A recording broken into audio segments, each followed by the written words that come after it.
We are Marshall. Bum ba dum bum bum bum bum. No, I thought that was their fight song. I thought we were just going to review all the commercials for today's episode. Wait a minute.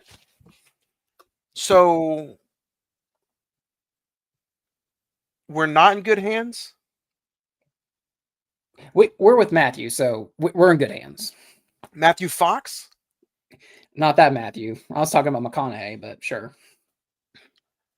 Wait a minute. You'll be in good hands this weekend. I know that. Wait a minute. Am I the only one who felt like the beginning of this movie was a Final Destination movie?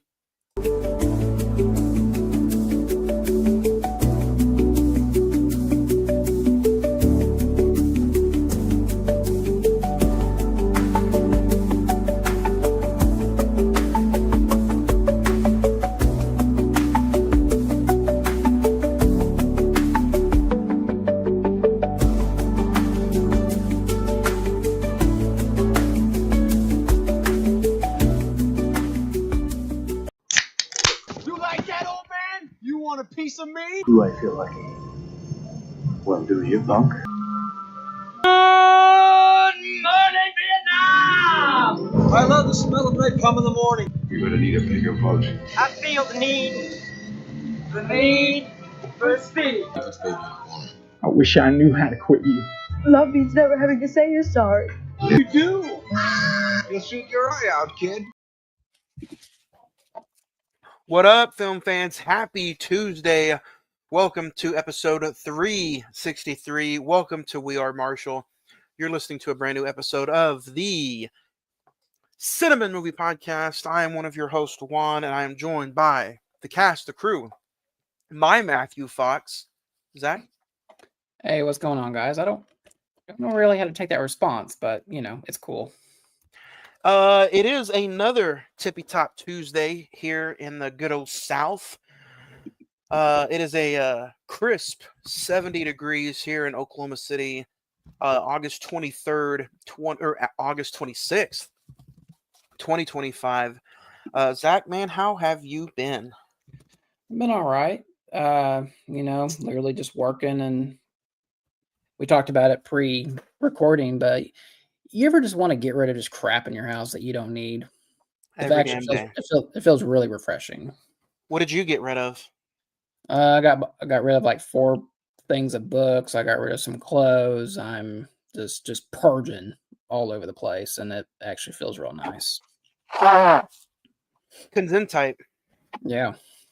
I know you just moved. You just recently moved, so I know you probably got rid of a bunch of stuff.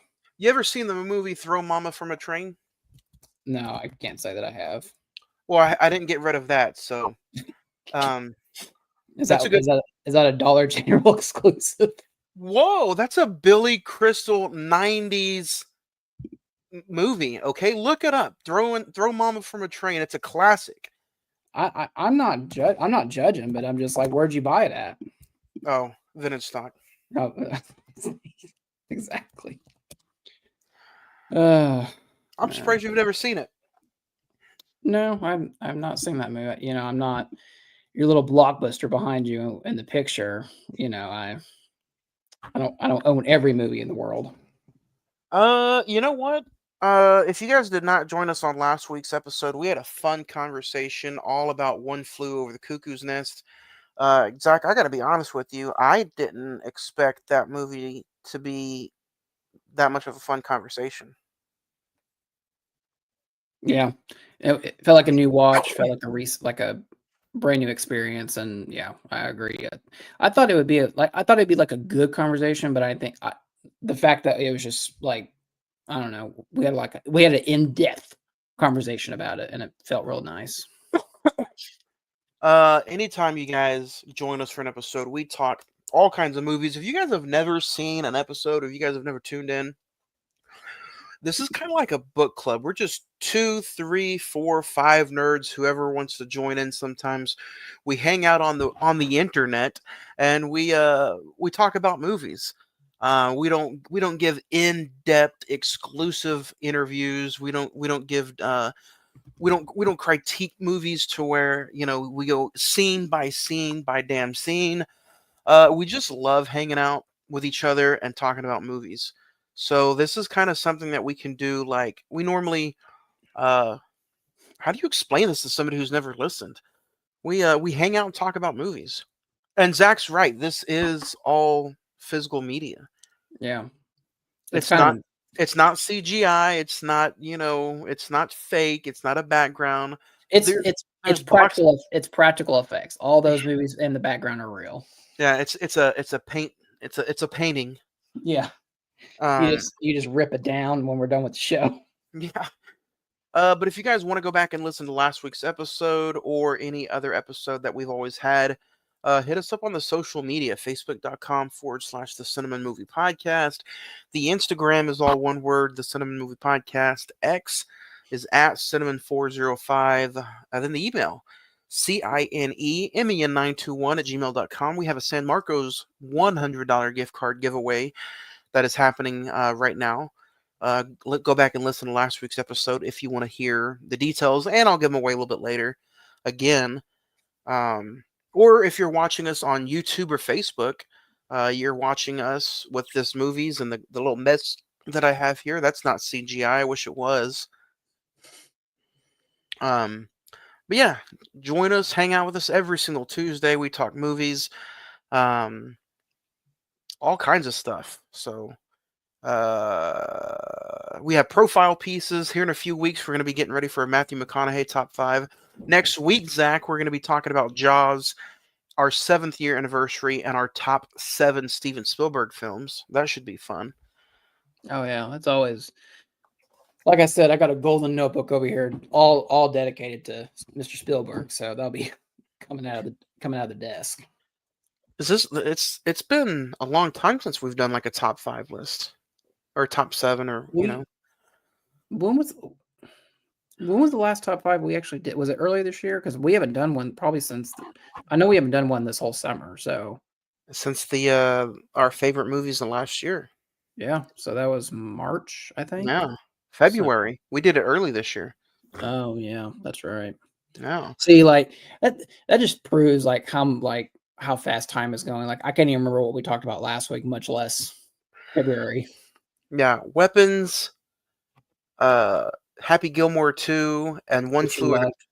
Oh my God! Did you go back and listen to that, or even watch it? I listened to a part of it. I was just like, damn, I was not expecting that kind of reaction to it. Did you check out Happy Gilmore 2? Yeah, I watched it. What'd you think? I didn't like spawn hate it the way you were talking about it. I Like, spawn hate it.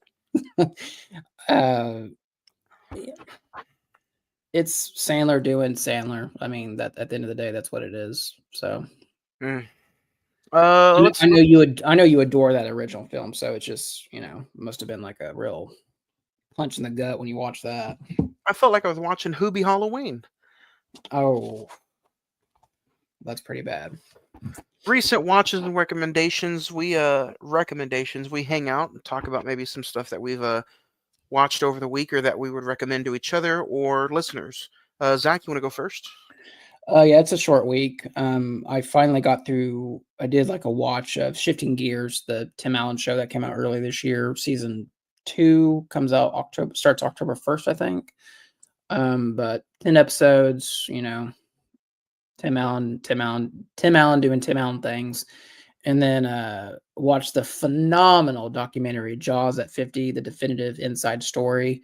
You can stream it on Hulu, Disney Plus, or if you bought the recent re-release on the 50th anniversary 4K edition Blu-ray, it's on there. I highly recommend watching it before we do our show next week. It's very informative. There are things about it that I didn't even know about, and it was an awesome. It's like an hour and 20 minutes, so it's in and out. Dude, there's like on the 4K that I bought 2 years ago or 3 years ago. There's an hour and a half long documentary on that one. I wonder if it's the same one. No, I know the one you're talking about. This is like an updated version with I think the one you're talking about was like filmed like in the early 2000s. This is like brand new. Interesting. So, what about you? It's been a fun week, man. I gotta say, I've been trying to get through and watch some stuff more than normal. I did check out. What did I watch? What did I talk about last week? Oh, Never Been Kissed and Ever After. I talked about those. Okay, so I finished America's Team, The Gambler and His Dallas Cowboys on Netflix. Mm-hmm. Even if you're not a football fan or even if you're not a Dallas Cowboy fan, this documentary is put together so well. And I got to say, it's like Netflix is on a roll with the documentaries they're putting together, whether it's like unsolved murder cases, wrestling, football, the Michael Jordan stuff. Their documentaries have been fire lately. They have a new Katrina one that just came out this week. So I'm looking interested in getting into that one as well. The Dallas Cowboy documentary is phenomenal.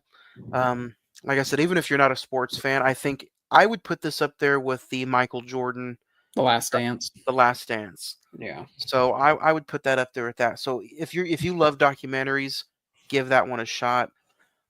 You know what, Zach? I watched this little movie with Vince Vaughn called Nona's. Nona's. Nona's. It's a Vince Vaughn film based on a true story, Netflix exclusive. Is that the cooking one about like the Yes. Italian family? Yeah. Yes. Mm-hmm. There's like 3 actors from The Sopranos in it. Talia Share's in it. Mm-hmm. It's a good movie. Yeah, I heard good things about it. I gave it a 4. It's up there, man. I really like that movie. Is Have you it? have you Did seen you it? see? I haven't seen it yet. Have you seen Chef, the John Favreau movie? Yes. Is it kind of like that? It looks like that, but I don't know if it is like that same story.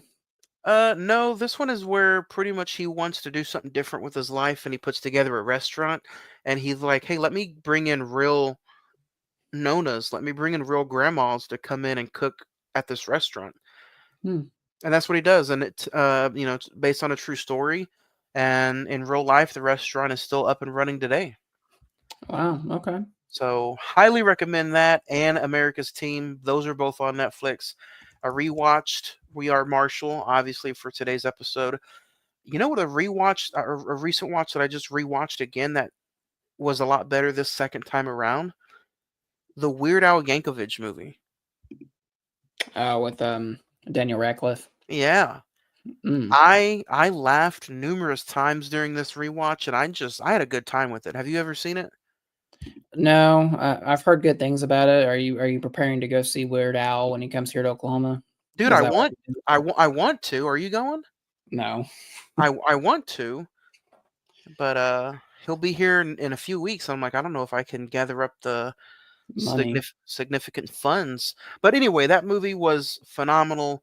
A second time watching it, and I laughed more this time than I did the last time. Especially when you go into this movie telling yourself it's a satire and don't take it serious. Yeah. It's real funny. So if I had to recommend anything, go check out Netflix, man. Their documentaries, the Dallas Cowboys, Nona's, good watch, good week for me as far as watches go. So yeah. Nice. So, but let's dig into the meat and potatoes of today's episode. Zach is going to deliver the cast, crew, and the synopsis. Before we get there, we're talking We Are Marshall. Currently on IMDb is a 7.1. Rotten Tomatoes is 48%. The Metascore is 53%. The Letterbox is a 3.3 out of 5. With a $65 million budget, it only grossed $43 million at the box office. This is our reconnaissance episode of the month. We only have 4 months left after this. So, Zach, cast, crew, synopsis? Yeah, so as forementioned, Matthew McConaughey, Matthew Fox, Ian McShane, Anthony Mackie, Kate Mara, January Jones, Brian Gertie, and David Strahan. Brian Gerthy. Yeah. In 1970, Marshall University in the small town of Huntington, West Virginia, when a plane crash claims the lives of 75 of the school's football players, staff members, and boosters. New coach Jack Lingle arrives on the scene in March 1971, determined to rebuild Marshall's thundering herd and heal a grieving community in the process. You can currently stream this movie On the Hulu? Roku channel, Hulu, YouTube TV, or you can get it Apple TV or Fandango for $3.99, or you can watch it with on TBS or TNT free with cable TV if anyone's still. Listen, why don't you just go get a physical copy? Or check out your local library and get the DVD of it. Who watches DVDs anymore? I do, damn it.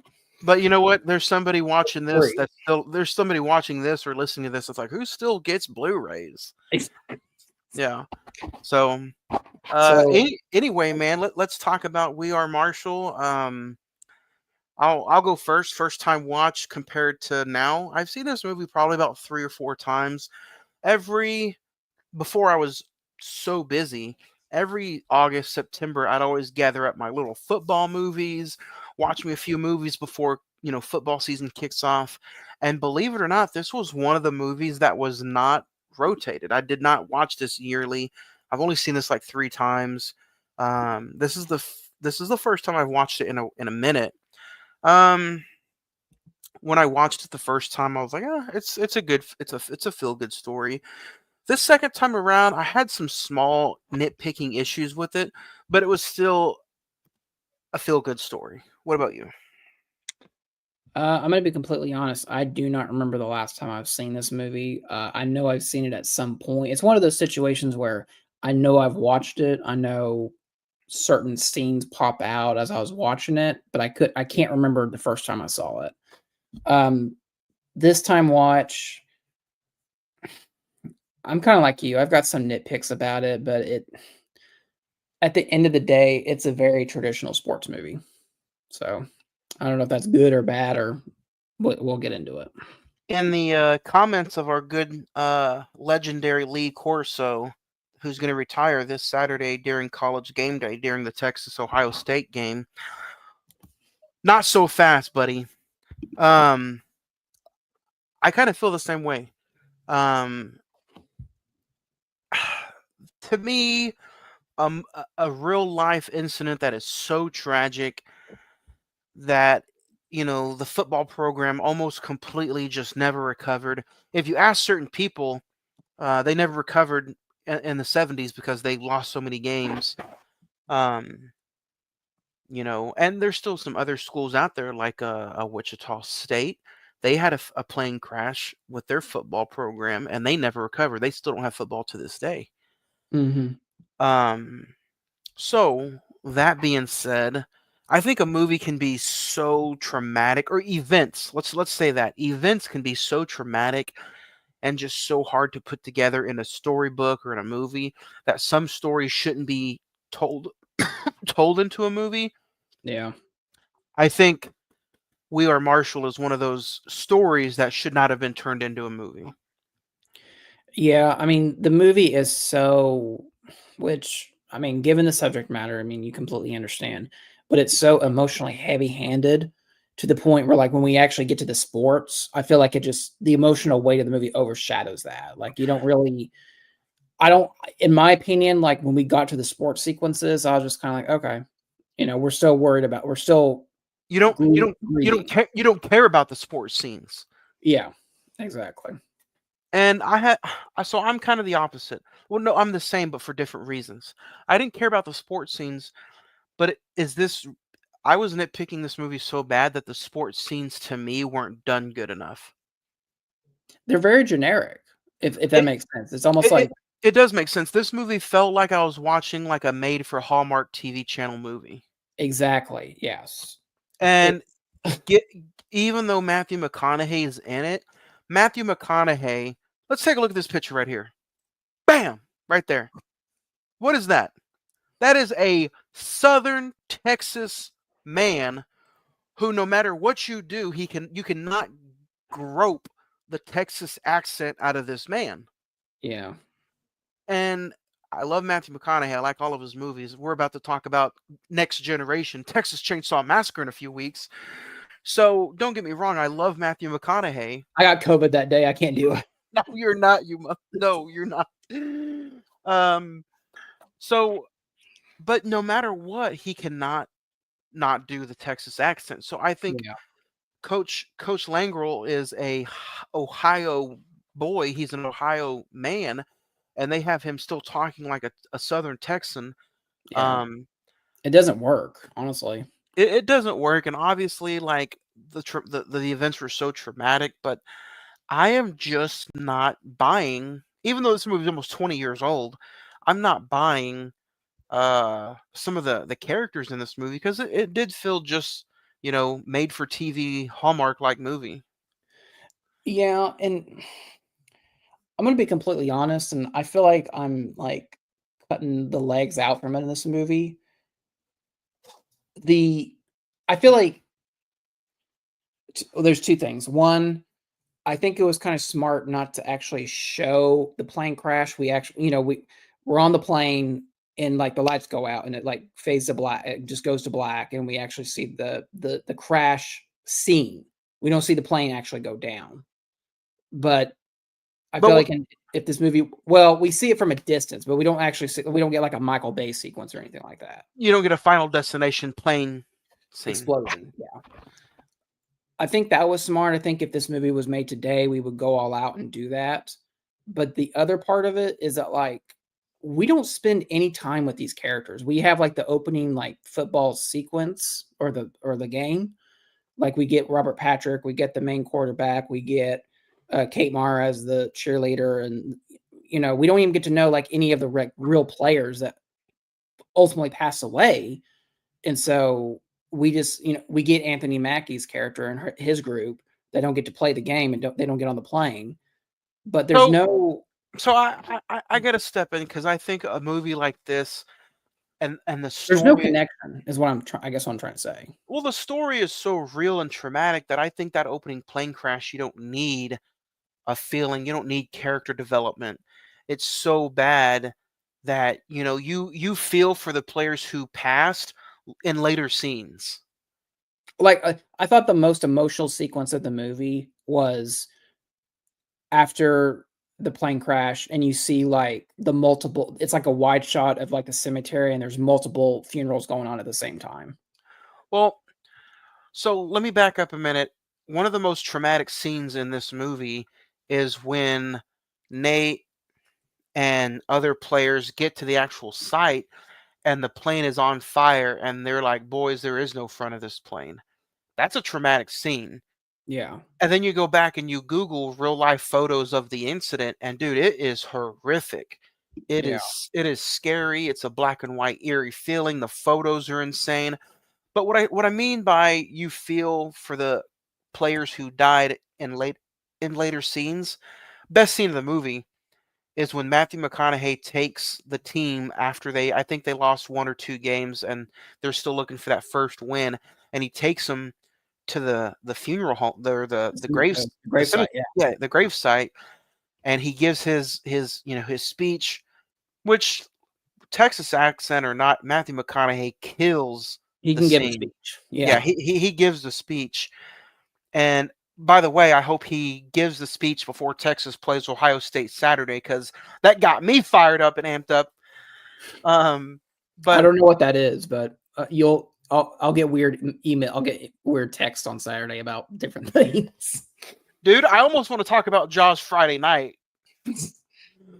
Yeah, that's true. Because if I don't think Texas is going to lose, but if they do lose, that episode's going to be terrible.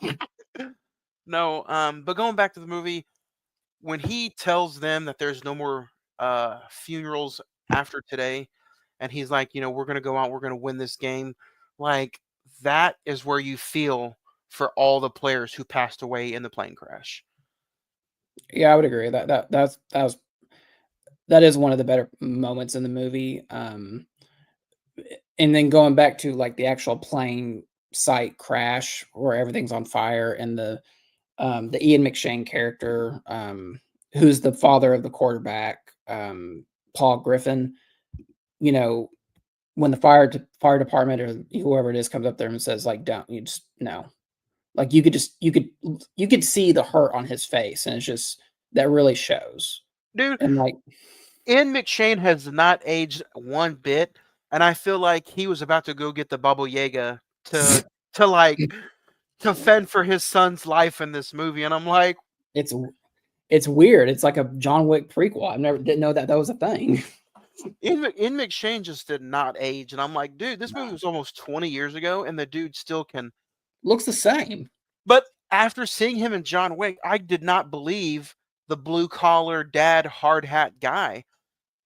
Like I said, I was expecting him to take off the hard hat and be in a suit, and like, I'm gonna go get Keanu Reeves. He's gonna put this football team together, boy. Yeah, no, I agree. But he's definitely Ian McShane is one of those, I guess, character actors, I guess you could say, where like when he shows up, it's just like, oh, I didn't know he was in this. It's just like it makes the experience a little bit better. But let's also take some good away from this movie. I think football scenes have been so good in films past, like let's say Rudy, let's say Friday Night Lights, let's say what's the movie with James Van Der Beek? Varsity Blues. Yep. Let's say I thought that was good. Football sequences in Radio. I thought Radio, Remember the Titans. Yep. There's so many good football movies that it's almost sometimes hard to live up to how good those scenes can be. Tom Cruise. Those football scenes and Jerry Maguire. Oh yeah. Al Pacino, Any Given Sunday. Yep. So I think with how good there really are some good football movies out there, football scenes are it's almost like a boxing movie, right? Yeah. Like a really good boxing movie is going to have a good story and good fight scenes. Yeah. You can't have one or not the other. Yeah, I feel like boxing is a good example because like Rocky, Raging Bull, Creed, you have great stories, but also have great fight choreography sequences in it, and that's what this one. I feel like it had a great story, but I thought it had like just generic football sequences, if that makes sense. Yeah. So, by the way, without looking it up, how old do you think Ian McShane is? Oh boy, right now or when he made the movie? Right now, right at this moment as recording. I'm going to say, just go on a limb note and say 68. 82. Oh my God. Yes. Yeah, that dude. So he was about 68 when he made the movie. Yeah, well, you're actually right on point almost. Wow. Speaking of, I know this is like a side note, but did you see that HBO Max is going to do a Harry Potter TV show about the forefathers of Gryffindor?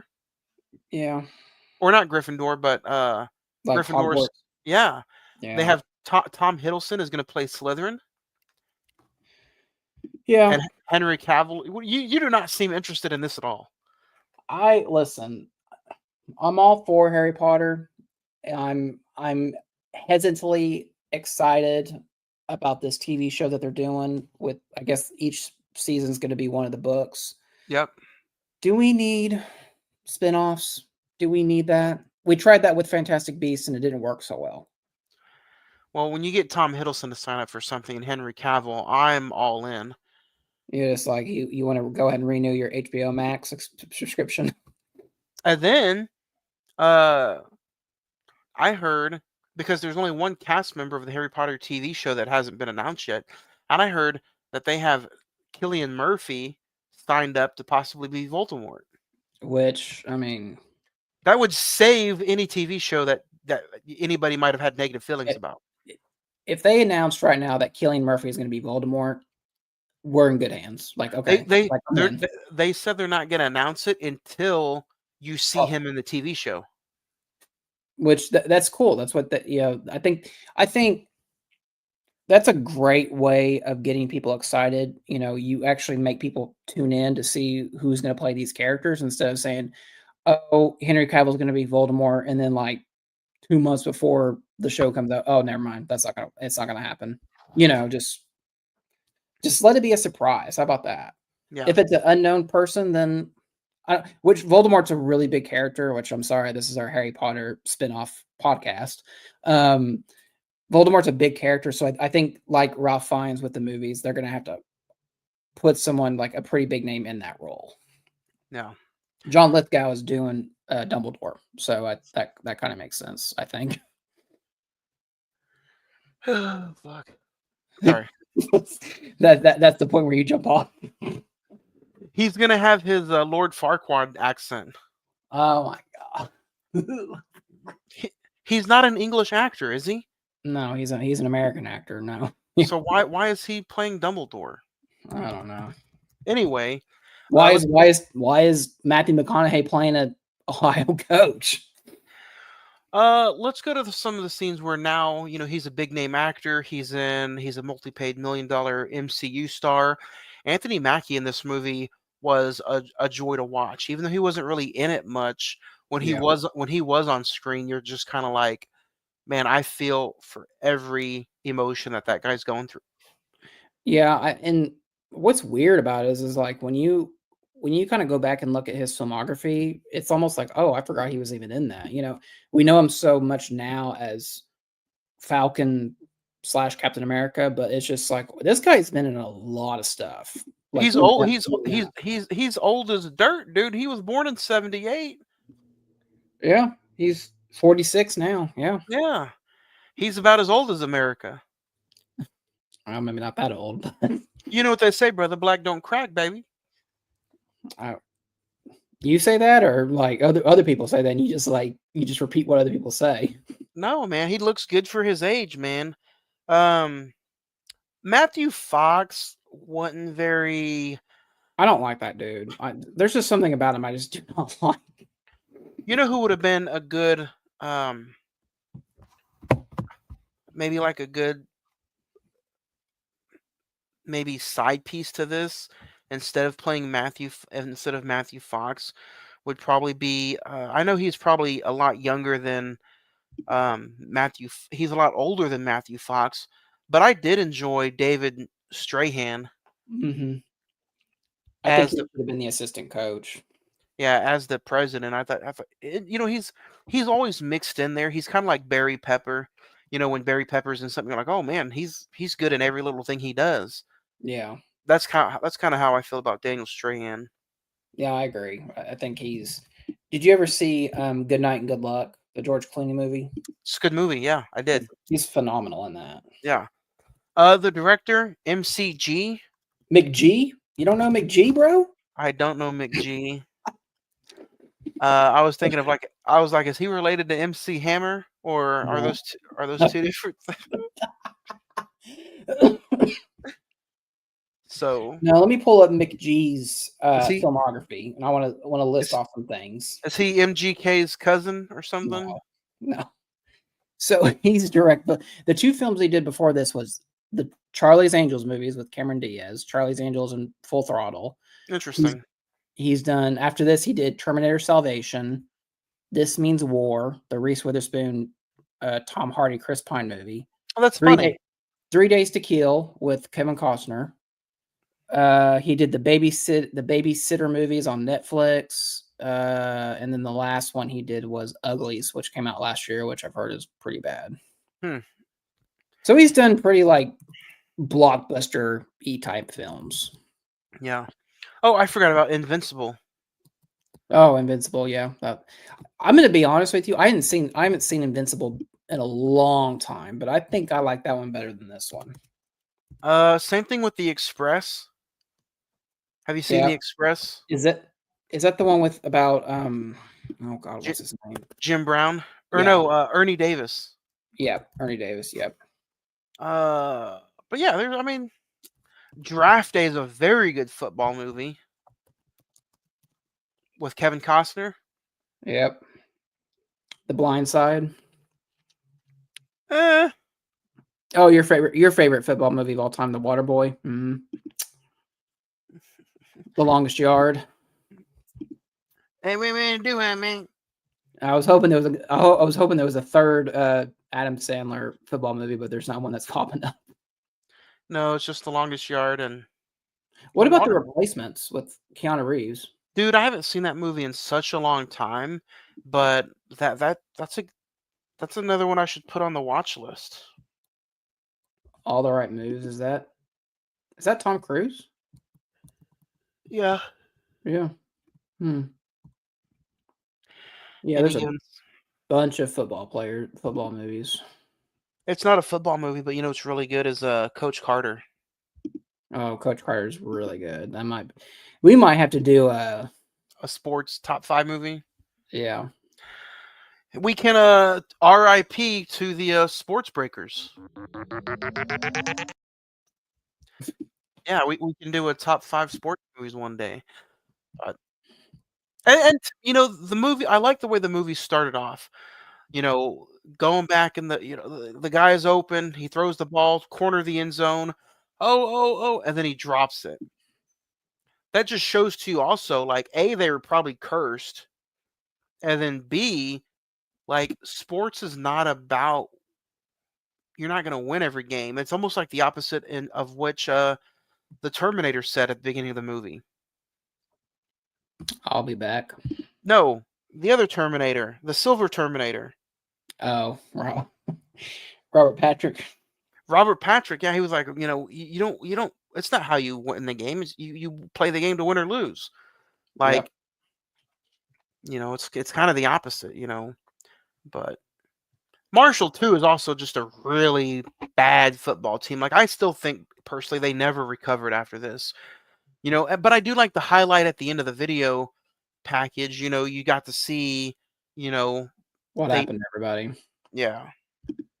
Which I mean I think it struck one last emotional chord where the Anthony Mackie characters he went back to be buried with his teammates when he Yeah. died. So I'm like, ugh, God, how much more emotional terrorism do you want to do in this movie? Yeah. And let's not forget, like, I say Marshall hasn't recovered, or they didn't have big moments since the plane crash, but dude, they developed some really high skilled NFL talent. Troy Brown played for Marshall, Chad Pennington, Byron Leftwich, Randy Moss, Ahmed Bradshaw, like a lot of these players are almost Hall of Fame like players. Chad Pennington never won nothing, but he was a solid quarterback for the Jets back in the day. Randy Moss, probably the most known player to ever come out of Marshall. Never won a Super Bowl, but he's a Hall of Famer. So, um, yeah, man, this movie to me, we'll get ready to talk favorite scenes, but this movie to me is probably you have top tier football movies, mid grade football movies, memorable, and then probably low tier. This would probably be a memorable. I'd give it like a Don't something. give away. I was like, don't give away your score yet. Yeah, no, we'll wait. Um, No, this is one I feel like I don't know. Like I'll probably disagree with you a little bit. It's more on the lower tier aspect of things because it's just like to me it's not very memorable. It's very like I said, it's just a traditional sports movie. I can almost I probably could have gave you like a play by play without even watching the movie. It's very formulaic if that's even a word. So, what was one of your favorite scenes? we're gonna do favorite scenes already. If I had to pick a favorite scene, honestly, I would pick the scene where he takes the kids out to the gravesite and says, "No more funerals after today. We need to focus on winning." Um, because it also just shows that yeah, something so tragic can happen in real life. I But would, but it also shows at some point, man, it's okay to dwell, but you got to move on. yeah, Another scene is where Anthony Mackie's telling him his shoulder is fine, and Matthew McConaughey keeps knocking it upside. yeah. No, and Very, he's done. Yeah. very, very powerful movie or scene. What about you? The no more funerals scene is really good. I thought another like small scene was with Ian McShane and Kate Mara, where he's kind of convincing her to say like, hey, like what you're saying, you got to go live your life. You can't stay here in this town. and just dwell on my son's passing. Go live your life. And then maybe it was just like exactly the right moment when I watched this movie, but like the quote unquote without with them realizing they're doing it, the tribute to Ozzy Osbourne, the paranoid like montage of the getting the players together and kind of hanging out and enjoying life. That was fun.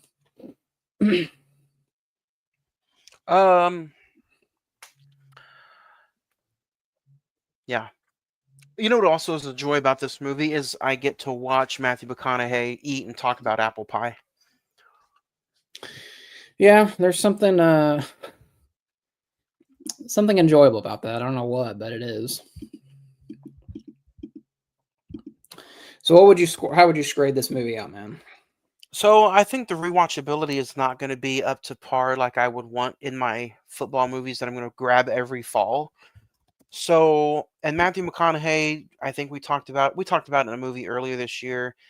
Matthew McConaughey is he's that guy. He's that all right. But at the end of the day, I want good football scenes in my football movies.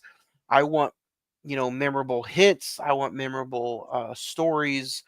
I want memorable coaches, and I need some of the actors to be up to par with Matthew McConaughey. I'm still giving this a 3. Three's solid, but it's not going to be my go-to football movie every year. What about you? This is a dwindling middle of the road. It's fine. I'm gonna give it a 3. It's not terrible. It's not great. I've seen way better sports movies than this. I've seen better football movies. I've seen better football games better than this. But you got to respect the situation. You got to give sympathy to the situation and the fact that, like you said, I don't know if Marshall University really recovered from this situation, but it's an interesting story. Well, not interesting, it's probably not the right word, but it's an emotional story that I think it deserved to be told, regardless of the heavy-handedness of it sometimes throughout the film. So 3 for me as well. So yeah, that's our review on We Are Marshall. Bum, bum, bum, bum, bum, bum. And that's the month of August. That's insane. We are completely done with August. I still have September banners to make. September is literally just days away. Man. Zach, for our 7th year anniversary, what movie are we redoing? It's going to be a bunch of anniversaries next Tuesday. We're talking about the 50th anniversary of Jaws, doing a little rewind episode, and it's our 7th anniversary of the podcast, which, dude, that's hard to believe, honestly. And we're going to be talking about our top 7 Spielberg movies. So Jaws is going to be re-released in the theaters this weekend. Go check it out on IMAX or 4DX, wherever is near or by you. And it's streaming on Peacock and a bunch of other places. I'm going to see it on Blu-ray, but then I got my tickets to go see it on the big screen for the first time this Sunday. Nice. Yeah. Are you going IMAX? No. Oh. But yeah, it's streaming. It is currently on Netflix. So if you don't go see it in the theater, check it out on Netflix. So and we got a bunch of stuff coming up for the month of September. I don't have the posters made, but go ahead and what are we doing? September 2nd, we're doing Jaws. What are we doing September 9th? September 9th, we're talking about, which I think is in our contract. I think you wrote it in there in bold-face ink. We're talking new Denzel, Highest to Lowest, which will be on Apple TV Plus on September the 5th. September the 16th, we're talking about we're going to do 2 McConaughey films. We're talking about Mud on the 16th and Ed TV, which I've never seen before, on the 23rd. Yeah. And then September 30th, we wrap up the month by starting spooky season. We're talking about The Conjuring, The Last Rites. So it's going to be a packed month. It is packed. 5 Tuesdays in September. I can't wait. Speaking of spooky, In 2 days, September 28th, me and Nick, or August 28th, me and Nick are over at Friday the 14th podcast. We're going to be talking about Dark Match, which is a Shudder exclusive. It's a wrestling horror movie, so go check it out. Me and Nick are going to be talking about it this Thursday night, 8:30, 9 p.m. Should be a lovely film. I cannot wait to dig into it. Should be fun. I can't wait. It's always good to talk horror movies with Nick. Zach, I think we're going to talk more about it next week, but man, 7 years of this podcast, man. I'm going to ask everybody who's on next week, what does 7 years mean to you? So that's what we're opening up next week with. Other than that, man, anything else you want to do with the final nail in the coffin with Marshall? No. If you like sports movies, I would say give it a check it out if you're curious, or or you could wait till Saturday at probably whenever they're going to play. Texas is going to play, which I know you are literally counting down the days, minutes, seconds, and milliseconds before they play. Man, they play Saturday morning, 11 a.m. I can't wait. I'm fired up, boy. I am. So Texas's season ended last year in a bowl game against Ohio State. I will go and I'll throw any money I have on this. Texas was the better football team last year, and they did not deserve to lose to Ohio State. This Saturday, they play Ohio State to open up the year in Ohio. Man, Texas, on paper, Texas is the better football team, but we all know this game is not played on paper. I'm excited, man. I want to get up and run a mile now. I'm fired up. So what time do you want me to pick you up to go see Jaws on Saturday? Should I pick you up around 10 o'clock? I'm going to be front glued to this. My nails, I'm not going to have any nails after this game. I'm just going to be sitting there just biting. I'm going to be pacing back and forth. Everybody who knows me, who has, whether you're friends with me, whether you've seen me on social media, everybody knows I'm a deep, diehard Texas fan. I've been a Texas fan since I was 10. I went through the David Ash years. I went through the 5 and 7 years. I had people call me and ask if I was okay mentally after they lost to Kansas a long time ago, because Kansas is a dog water of a team and Texas lost to them way back when. So I've been through the lowest of lows with Texas, and now they're preseason ranked number 1. So I hope I'm there for the highest of highs, because you never know what tomorrow brings for anybody. But it's exciting, so I'm ready. This has been Longhorns, our spinoff podcast. Join us next week as we talk about the game. You know what, man? Speaking of alma mater, are you going to be watching Oklahoma State plays Thursday night? I'm not going to the game, but I'm going to see if I can check it out on the old TV. So yeah, I'm. They need a good season after last year just sucks so bad. So I'm excited. It's always good to have football on. Weather is crisp. Movies are coming out. Horror movies are coming up. Until then, man, next week, don't forget, join us for another new episode of the Cine-Men Movie Podcast. It's our 7th year anniversary. We're giving a gift card away, $100 San Marcos Mexican restaurant gift card. We're giving it away. All you have to do is listen to our opening segment, our opening tune, and name every movie that's in that opening tune. Send it on Facebook, Twitter, Instagram to get multiple signups, and you walk away with a $100 San Marcos Mexican restaurant gift card. That's a lot of margaritas. That is a lot of margaritas. But until next week, guys, I cannot wait to talk movies again with you. Join us next week, 7th anniversary of the podcast. We have a redo version of Jaws next week on another new episode of the Cine-Men Movie